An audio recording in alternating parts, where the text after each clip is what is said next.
Agenda था कि हमने किस तरीके से जो हमारी सिक्योरिटी के चैलेंजेस हैं उनको किस तरह से मीट करना है। और कॉन्फ्रेंस के शुरू में वज़ीर-ए-आज़म पाकिस्तान ने तमाम शुरका को एतमाद में लिया और वो तमाम जो आप दाखिली और ख़ारजी सतह पे खतरात पूरी कौम और मुल्क जिनसे गुज़र रहा है उनसे तमाम हाज़रीन ने महफ़िल को आगाह किया और उन्हें एतमाद में लिया और वो तमाम इश्यूज़ जिन पे कंसर्न थे गवर्नमेंट के और हमारे जितने पार्टिसिपेंट्स थे उनके हवाले से तरजीहात जो थी वो प्राइम मिनिस्टर ऑफ पाकिस्तान ने पार्टिसिपेंट्स के साथ डिस्कस की। इसके बाद फॉरेन मिनिस्टर हिना रब्बानी खर साहबा ने तफसीलन जो है वो अपने हालिया यूएन में जो उनका खिताब था जो उनकी वहाँ पे फॉरेन डिप्लोमेट से मीटिंग्स थी और जो ओवरऑल एक हित्ते के अंदर डिफरेंट रीजनल लीडरशिप्स के साथ उन्होंने मुलाकातें की, उस हवाले से तफसील से शुरका को एतमाद में लिया और उनको अपडेट किया। DGISI lieutenant general Ahmed Shuja Pasha साहब ने पाकिस्तान के सिक्योरिटी एनवायरनमेंट के हवाले से और रीजनल सिचुएशन के हवाले से तफसील से ब्रीफ़ किया और वो तमाम कंसर्न्स जो शुरका के थे उनके जवाबात दिए और पाकिस्तान के जो इंटरनल और एक्सटर्नल सिक्योरिटी इश्यूज़ हैं उन पे तफसील से बात हुई। After in depth deliberations leaders of all political parties unanimously resolved as follows. ये तमाम जो हमारे आज की सियासी क़यादत थी पूरी कौम को सबसे पहले मुबारकबाद देती हूँ कि आज मुश्किल तरीन जो हालात थे उनमें पूरी कौम की क़यादत ने यहाँ इकट्ठे होके अपनी कौम का मुकदमा लड़ा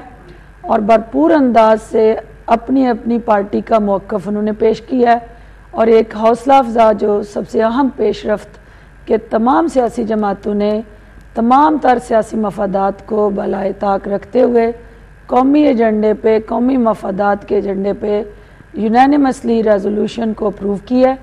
और प्राइम मिनिस्टर ऑफ पाकिस्तान की जो काविशें हैं कोशिशें हैं मफाहमत की पॉलिसी को आगे लेके चलने के हवाले से उस पर एतमाद का इजहार किया और अल्टीमेटली ये जो ऑल पार्टीज़ कॉन्फ्रेंस थी ये कंसेंसस फोरम में कन्वर्ट हुई और कंसेंसस से ये तमाम नकात जो थे रेजोल्यूशन के वो तय किए गए और उन नकात की रोशनी में वो तमाम जो तरजीहात तय हुई उनका वो मैं आपसे शेयर करना चाहती हूँ।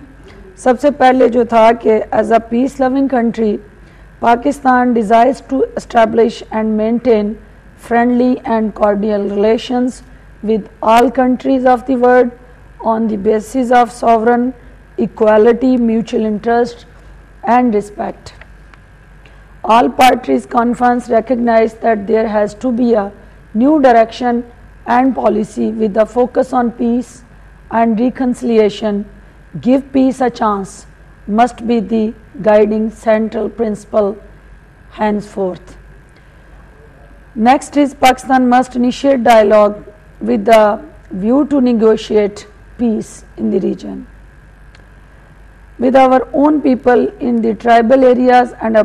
proper mechanism for this be put in place. We need to further enhance our brotherly bilateral relations with Afghanistan at 3 levels on priority basis: government to government, institution to institution and people to people. The APC recognized the sacrifices of the people and the security forces of Pakistan, especially the people of Khyber Pakhtunkhwa and tribal areas. The international community needs to recognize these tremendous sacrifices as well as the colossal magnitude of the destruction in Pakistan. Pakistan can enhance its self-reliance comprehensively. Trade, not aid, should clearly be the way forward. We should also focus on internal economical and tax reforms as well as resource mobilization and the curbing of corruption. Defense of Pakistan's sovereignty and its territorial integrity is a sacred duty which shall never be compromised. National interests are supreme and shall guide Pakistan's policy and response to all challenges at all times.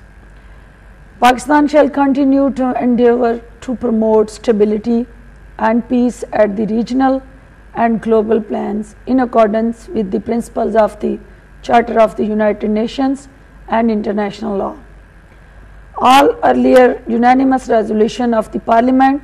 the recommendations of the Joint Parliamentary Committee on National Security must be implemented. APC rejected the recent assertions and baseless allegations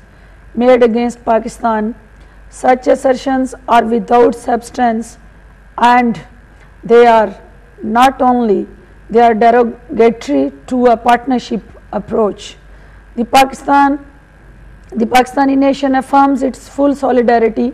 and support for the armed forces of Pakistan in defeating any threat to national security. A parliamentary committee be formed to oversee the implementation of earlier resolutions as well as this resolution, and progress on the same be made public on monthly basis. This is the joint unanimous resolution and मैं इस पे कौम को मुबारकबाद दूंगी। वज़ीर आज़म पाकिस्तान की और सदर पाकिस्तान की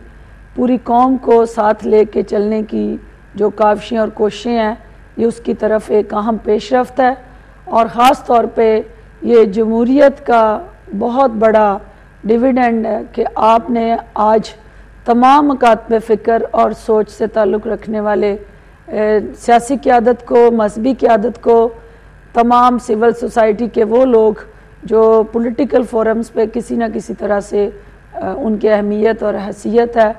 उन्हें यहाँ मदऊ करके उनका नुक्ता नज़र सुना और उनकी दी हुई आरा को